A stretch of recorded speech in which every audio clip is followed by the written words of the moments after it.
After the president floated the idea on a podcast of nationalizing elections, White House Press Secretary Caroline Leavitt attempted to clarify.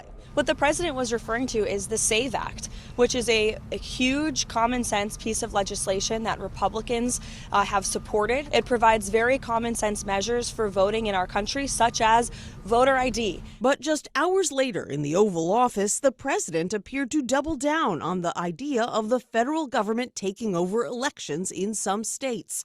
He didn't mention voter ID law. If a state can't run an election, I think the people behind me should do something about it. Trump then listed a number of Democrat-led cities like Detroit and Atlanta, where he thinks the federal government should step in. Look at some of the places that horrible corruption on elections, and the federal government should not allow that. The federal government should get involved.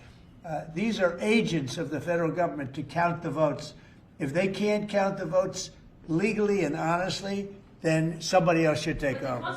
Trump's accusations of widespread voter fraud in places he lost in 2020 have repeatedly been debunked,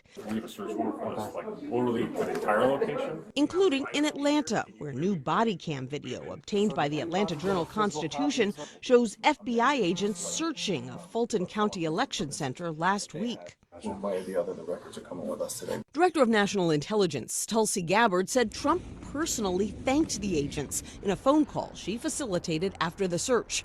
Trump's comments about a federal election takeover have sparked alarm among Democrats. The notional idea that he will, ask his loyalists to do something inappropriate beyond the Constitution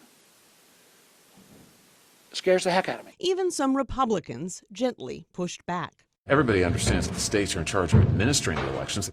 The Republican House Speaker Mike Johnson backed the president, arguing that he was simply expressing frustration with the integrity of elections around the country.